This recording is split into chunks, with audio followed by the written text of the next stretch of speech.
Assalamualaikum warahmatullahi wabarakatuh. Apa kabar anak-anak?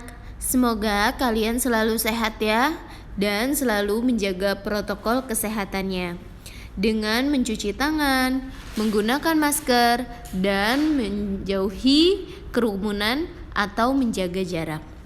Sebelum pembelajaran kita mulai, marilah kita membaca basmalah terlebih dahulu. Bismillahirrahmanirrahim.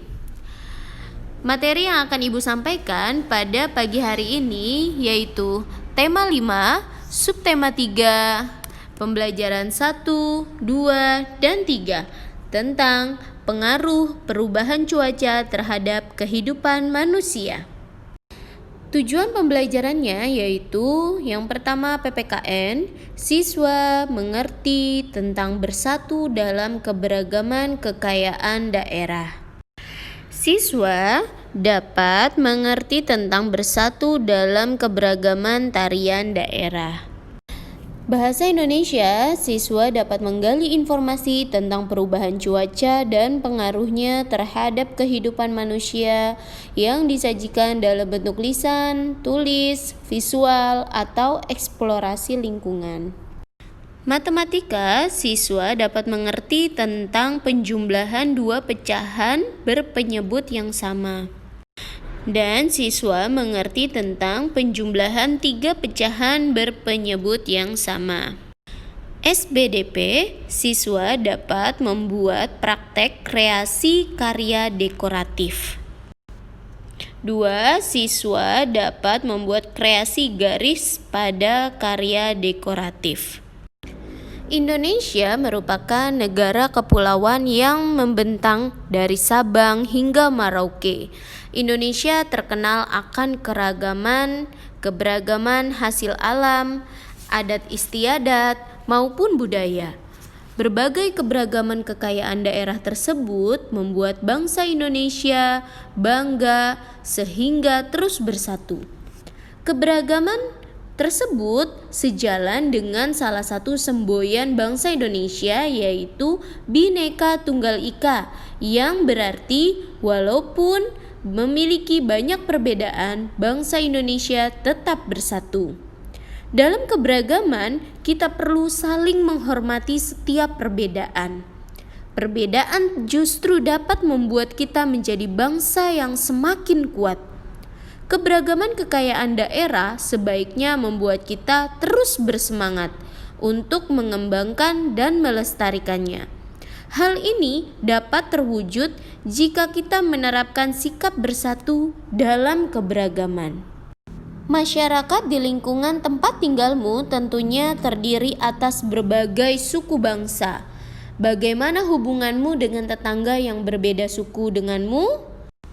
Sebagai bangsa yang memiliki berbagai suku bangsa, sikap toleran perlu diterapkan dalam kehidupan kita sehari-hari. Dengan begitu, perpecahan dapat dihindarkan. Warga masyarakat pun dapat hidup berdampingan secara rukun. Saat bermain, sebaiknya kamu tidak memilih-milih teman berdasarkan suku bangsanya. Sebagai bangsa yang memiliki beragam suku bangsa, perbedaan suku menjadi negara kita kaya. Seperti dalam semboyan Bhinneka Tunggal Ika, meskipun berbeda-beda, negara Indonesia tetaplah satu. Kita harus bersikap rukun agar bangsa Indonesia menjadi bangsa yang semakin maju. Bersatu dengan semua teman menunjukkan bahwa kita telah menghargai jasa pahlawan yang telah bersatu demi memperjuangkan kemerdekaan Indonesia. Anak-anak, hari ini kita akan belajar tentang peta pikiran. Apa sih yang dimaksud dengan peta pikiran? Peta pikiran adalah konsep permasalahan atau isi pemahaman dan hasil yang dibuat dengan gambar yang disukai dan mudah dimengerti. Informasi dari teks dapat disajikan dengan menggunakan peta pikiran. Demikian juga informasi tentang perubahan cuaca terhadap kehidupan manusia. Peta pikiran adalah jaring-jaring peta yang berisi informasi yang ada di dalam teks. Dan ini adalah contoh dari peta pikiran yang temanya tentang hujan. Nah, di sini kalian dapat mengetahui atau info-info penting dari hujan itu apa.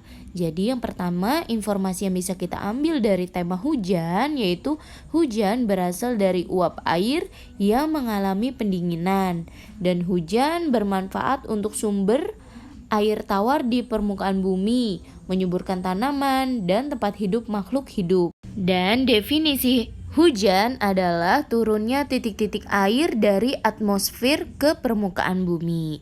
Dan ini adalah contoh dari peta pikiran. Bentuk dari peta pikiran banyak sekali ya, bisa berbentuk seperti ini. Ya, ada juga diberi warna agar lebih indah dilihat, dan bentuk seperti ini, kotak-kotak, atau berbentuk pohon seperti ini. Ini juga termasuk peta pikiran. Kita dapat menggali informasi dari teks dengan membuat daftar pertanyaan berdasarkan teks yang kita baca. Sebagai contoh, teks tentang pengaruh perubahan cuaca terhadap kehidupan manusia. Kegiatan sehari-hari ada yang dilakukan di dalam rumah dan ada dilakukan di luar rumah.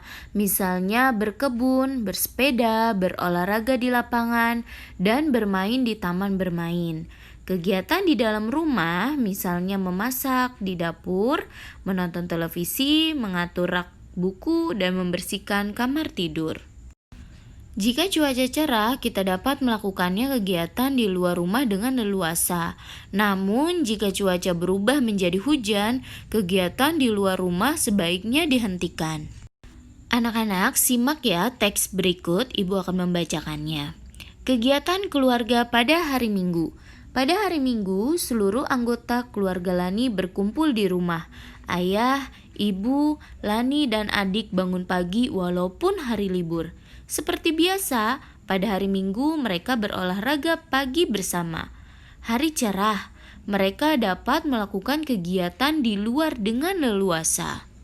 Informasi berdasarkan teks tersebut yaitu hari cerah, seluruh anggota keluarga Lani dapat melakukan kegiatan di luar dengan leluasa. Dengan teks tersebut, kalian juga dapat membuat peta pikirannya. Anak-anak, kita akan melanjutkan tentang pecahan, dan kali ini kita masuk ke penjumlahan pecahan. Perhatikan gambarnya, 1/4 ditambah dengan 1/4. Jadi hasilnya kita lihat ya di gambar.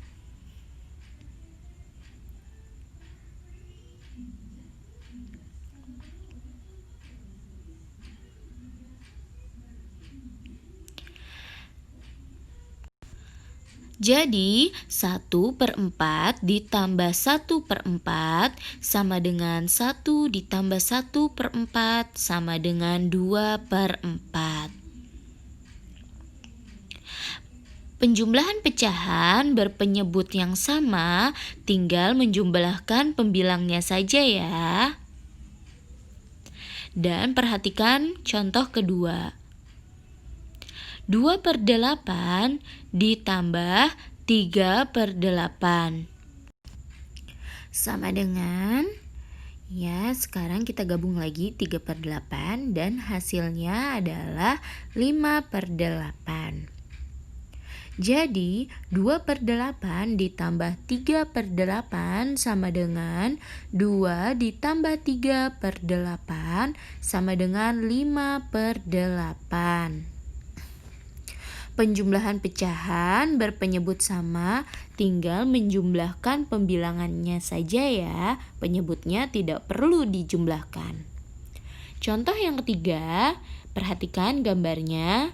3/8 ditambah 5/8 sama dengan, ketika digabung gambarnya menjadi 8/8 sama dengan 1. Jadi 8 dibagi 8 sama dengan 1.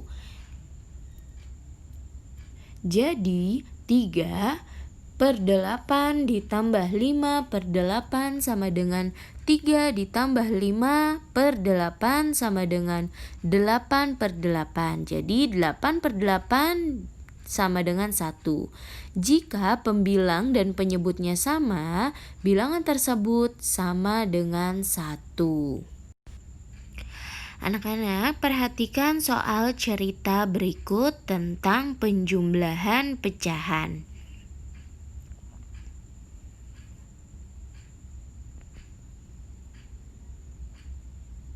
Contohnya adalah ibu berbelanja buah anggur 1/4 kilo di toko A.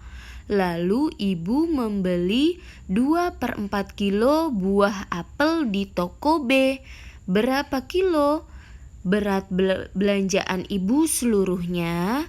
Jadi kalau dijumlahkan, jawabnya adalah 1/4 ditambah 2/4 sama dengan 1 ditambah 2/4 sama dengan 3/4. Jadi berat belanjaan ibu seluruhnya ada 3/4 kilogram. Anak-anak, siapa di sini yang hobinya menggambar, melukis, mewarnai, dan lain-lain? Nah, tahu nggak sih anak-anak kalau melukis, menggambar, mewarnai itu termasuk seni rupa loh. Kira-kira pernah menggambar dekoratif nggak ya kalian? Apa sih gambar dekoratif? Yuk kita sama-sama simak materinya. Dekoratif adalah menggambar dengan tujuan mengolah permukaan benda menjadi lebih indah.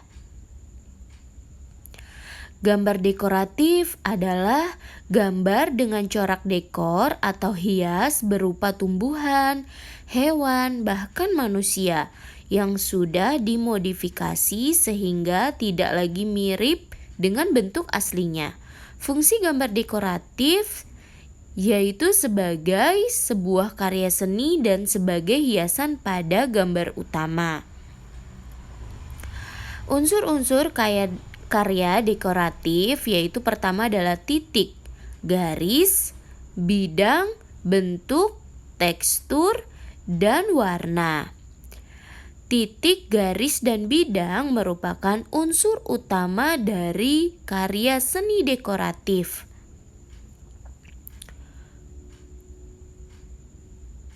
Yang pertama kita bahas adalah titik. Titik adalah sesuatu yang bentuknya kecil dan tidak memiliki dimensi.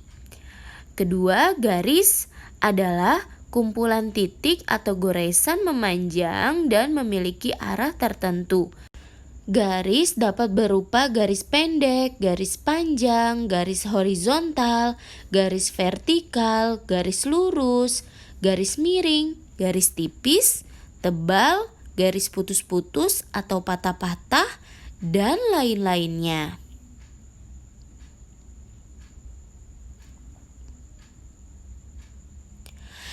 Yang ketiga adalah bidang. Bidang adalah unsur yang didapat dari pertemuan ujung-ujung garis. Yang keempat, bentuk. Bentuk adalah hasil penggabungan beberapa bidang, misalnya bentuk persegi, persegi panjang, lingkaran, bentuk tak beraturan, dan lain-lain. Dan ini adalah contoh-contoh dari karya dekoratif. Dan ini bentuk butiran salju yang bisa kita lihat dari bawah mikroskop. Yang kelima adalah tekstur. Tekstur adalah wujud dari permukaan suatu gambar dekoratif. Yang keenam terakhir adalah warna. Warna sebuah pigmen atau spektrum tertentu yang tertangkap oleh mata dari cahaya suatu benda. Warna dapat melambangkan suasana perasaan seseorang. Benda bisa kita lihat oleh mata dengan warna yang indah dan berwarna-warni karena adanya cahaya. Jika tidak ada cahaya, maka warna apapun yang terdapat dalam suatu benda akan menjadi hitam dan gelap. Nah, anak-anak, warna terbagi menjadi 5, yaitu warna primer, sekunder, intermediate, tersier, dan kuarter. Yang pertama adalah warna primer. Warna primer adalah warna dasar atau warna pokok yang dapat menghasilkan warna-warna baru. Contoh warna primer ada merah, ada biru, dan ada kuning. Yang kedua adalah warna sekunder. Warna sekunder disebut warna turunan karena merupakan warna baru yang dihasilkan dari percampuran warna primer. Contoh warna sekunder yaitu ada ungu, ya, ada biru dicampurkan merah menjadi ungu. Ada merah dicampur kuning menjadi orange, dan ada juga kuning dicampur atau ditambah dengan biru menjadi hijau. Ini adalah warna sekunder ya anak-anak. Dan yang ketiga adalah warna intermediate. Warna intermediate adalah warna pada lingkaran warna yang letaknya antara warna primer dan warna sekunder. Ya, di sini ada warna merah violet, ada merah jingga, kuning jingga, kuning hijau, biru violet. Yang keempat adalah warna tersier. Warna tersier adalah warna yang dihasilkan dari pencampuran warna primer dan sekunder. Oleh sebab itu, warna tersier lebih bervariasi. Contohnya adalah ketika mencampurkan warna hijau dengan biru akan menjadi warna hijau kebiruan. Contoh dari warna tersier, nah seperti ini ya anak-anak. Dan selanjutnya adalah yang kelima adalah warna kuarter. Warna kuarter adalah warna yang berasal dari campuran warna tersier. Contohnya coklat jingga, coklat ungu, dan coklat hijau. Contoh dari warna kuarter.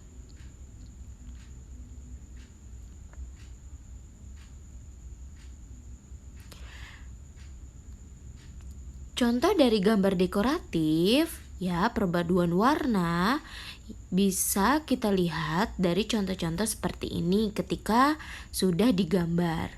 Bagus-bagus ya anak-anak contoh dari gambar-gambar dekoratif yang setelah diberi warna.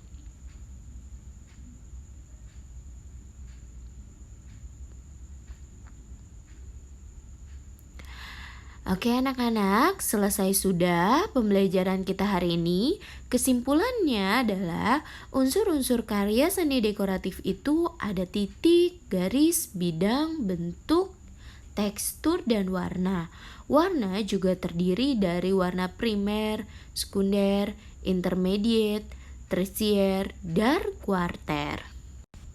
Anak-anak, selesai sudah pembelajaran kita hari ini. Marilah kita akhiri pembelajaran hari ini dengan ucapan hamdalah. Alhamdulillahirabbil alamin. Dan selanjutnya, untuk tugas hari Senin, silakan kalian mengerjakan tugas. Nanti Ibu akan share tentang wacana teks. Nanti kalian buat dengan peta pikirannya ya. Kalian buat di buku tulis tematik dengan konsep tema yang bebas. Silakan boleh diberi warna agar menarik ya. Untuk hari Selasa, Ibu akan share di grup kelas kalian tentang soal matematika. Kalian kerjakan di buku tematik, kalian kerjakan dengan teliti dan dihitung dengan benar ya. Untuk hari Rabu, kalian mengerjakan tugas di buku MRT ya, di halaman 56 sampai dengan 61, pembelajaran 2 dan 3, pilihan gandanya saja kalian kerjakan. Kalian kerjakan dengan tepat waktu dan segera dikirim ke WA Bu Guru ya. Jaga kesehatan kalian, tetap semangat, dan terima kasih telah menonton video Ibu hari ini. Wassalamualaikum warahmatullahi wabarakatuh.